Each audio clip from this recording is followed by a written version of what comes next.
మేధావి వర్గం అంతా ఉన్నది. కవిల ముందు మరి మాట్లాడాలంటే మరి ముందు చిన్న ఖర్చు చేశారు, హనుమంతుడు ఖర్చు చేసినలా ఉంటుంది. మీ మేధావి వర్గం ముందు సరే అవకాశం వచ్చింది. ఇది కూడా ఒక విధంగా మా అదృష్టమే. మీ అందరి సమక్షంలో మాకు ఈ అవకాశం రావడం అదృష్టము.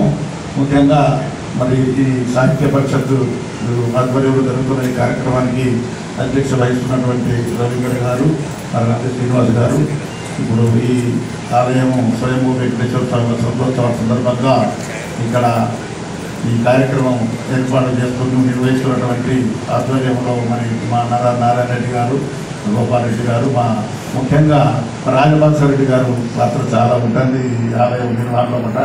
ఎందరో పిల్లలు చాలామంది చేస్తే ఒకనాటి ఏదో చిన్న ఆదాయంగా ఉన్నది ఈరోజు మరి ఈ రకంగా అభివృద్ధికి నోచుకోవడం అనేది మీ అందరి కృషి చాలా ఉన్నది.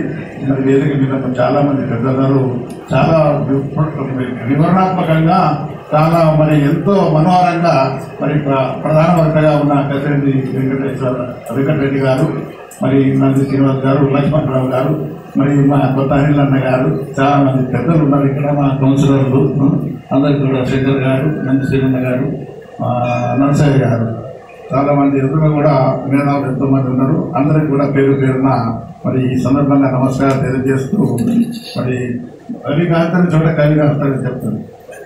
రవి కాంతని చోట కవి కాస్తారంటే కవులకు వారు వెళ్ళలేని ప్రదేశం అనేది ఉండదు. ప్రిన్సిపల్కి వెళ్ళవచ్చు, కొత్త వెళ్ళవచ్చు, ఎక్కడికైనా వెళ్ళగలిగే శక్తి మనోనేతలతో చూసే శక్తి మరి వాళ్ళకు కవులందరికీ ఉంటుంది.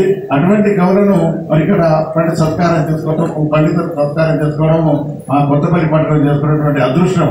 ఇటువంటి మంచి ప్రదేశంలో కూడా మరి సచ్చిదానంద ఆశ్రమం ప్రాంగణంలో కూడా ఇటువంటి మరి చిన్నజీవ స్వామి అటువంటి వారు వచ్చి నడియాడిన అనేక సాధు సమ్మేళనలు జరిగి ప్రపంచవ్యాప్తంగా దేశవ్యాప్తంగా ఎన్నో దేశాల నుంచి సాధు సమ్మేళనలు జరిగినటువంటి ఇటువంటి పవిత్రమైన ప్రదేశంలో మరి ఈనాటి కార్యక్రమం జరగడము, దానికి మరి మీరు అభివాదనం చేయడము, మరి మీరు ఎన్నో విషయాలు చెప్పినారు. ధర్మం రక్షించడం ఎట్లా, మనిషి యొక్క ప్రవర్తన ఎట్లా ఉండాలి, ఏ రకంగా మరి మనుగడ సాధించాలి, మరి సంఘంలో కూడా జీవన విధానానికి ఎటువంటి ఉంటాయి, మరి మనకంతా సంస్కృతులు ఏంటి, సాహిత్యం రూపంగా మీరు అన్ని రకాలుగా చెప్పినారు.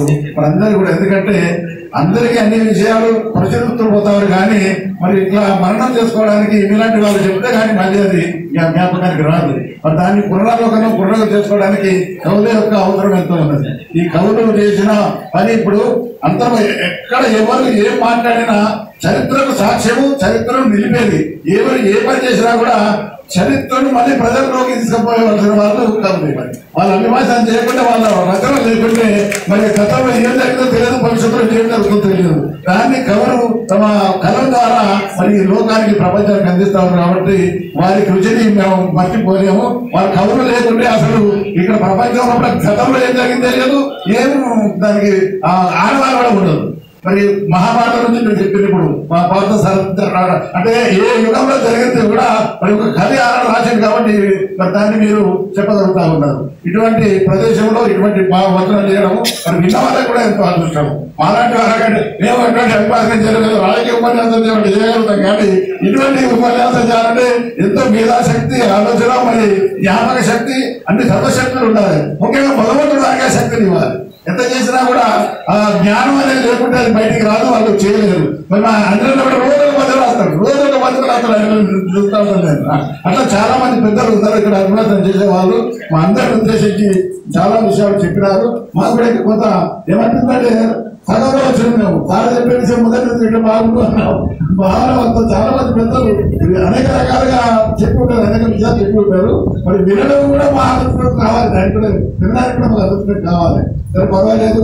ఇటువంటి ప్రదేశంలో కూడా ఈ రోజు ఈ కవి సమ్మేళనం జరగడము, మరి ఇంత ఎడలో కూడా ఇప్పుడు రవిధర్మ చెప్పాడు, అనేక విభాగాలుగా మేము ధర్మాన్ని రక్షించడంలో భాగంగా మరి అనేక వ్యాపకాలు ఉన్నప్పటికీ, ఉన్నప్పటికీ ఈ దేశాన్ని రక్షించాలని, ఈ హిందూ ధర్మాన్ని నెలకొల్పాలని, మరి హిందూ ధర్మాన్ని కాపాడాలని, మరి బయట శక్తులు ఎవరు కూడా మన మీద దాడి చేయకుండా మనం అంతర్గతంగా మనం రక్షించుకునే విధంగా మన ధర్మానికి అధర్మం జరిగినప్పుడు మనం నిలబడే విధంగా ఎక్కడ వాళ్ళు అక్కడ సంసిద్ధమై ఉంటాం. మా సాహిత్య పరిషత్ ద్వారా కానీ ఆర్ఎస్ఎస్ ద్వారా వారు చెప్తా ఉన్నారు. కాబట్టి ఈ విషయం మన హిందువులందరూ కూడా గమనించాలి.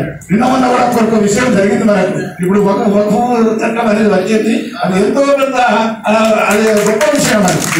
అంటే మనందరూ పద్ధతుల ద్వారా సంఘటితం అయిపోయి మరి వారి మార్గ నిర్దేశంలో కూడా మనం ముందుకెళ్ళి ఎవరి వారు మనుషులలో బయట ప్రత్యక్షంగా మనం బలపరచకుండా పరోక్షంగా మనం మనోధైర్యంతో మనం ఇతరులకు మన మనోధైర్యాన్ని ఇచ్చి వారి వింటర్లు అవకాశం వచ్చినప్పుడు వారి వింటర్ నిల్చుంటే మరి ఇటువంటి కార్యక్రమాలు ఈ సాహిత్య పరిషత్ ఆధ్వర్యంలో కూడా ప్రచారంలోకి వచ్చి మన మనసులోకి వచ్చి మన భావాన్ని ప్రత్యక్షంగా పరోక్షంగా మనం కూడ రూపంగా ఏ రూపంగా మనం వ్యక్తీకరణ చేస్తే ఆ వచ్చిన బలంతో ఇటువంటి నిర్ణయాలు జరుగుతూ ఉన్నాయి. మీ కృషి ఎంతకాలం ఉండాలి సార్, మీ కృషి ఇంకా కొనసాగాలి.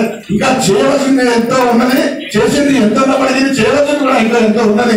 అందరూ కూడా మనం సంసిద్ధమైంది ధర్మాన్ని రక్షించే వాళ్ళు ఎవరు ఉంటే వారి పక్షాన్ని మనం ఉండవలసిన అవసరం ఉన్నది. ఎందుకంటే అనాదిగా వస్తున్న సనాతన ధర్మాన్ని మరి మధ్యలో వస్తున్న ధర్మం వాళ్ళు చెడగొట్టే ప్రయత్నం చేస్తా ఉన్నారు. ఆ ధర్మాన్ని కాపాడుకోవడానికి ఇప్పుడిప్పుడే మార్పు ప్రజల్లో మొదలైంది కాబట్టి దాన్ని మనం రోజు రోజుకు ఇంకా దినదిన ప్రవర్తమానం చెంది ఇంకా వారి చేతులు బలోపేతం చేసి మనం కూడా బలంగా మన ధర్మాన్ని రక్షించుకోవాల్సిన బాధ్యత ఉన్నది. ఇటువంటి సాహితీ సత్కారాలు జరగాలి, సన్మానాలు జరగాలి, పండితులు సన్మానం జరగాలి, మేధావులకు సన్మానాలు జరగాలి.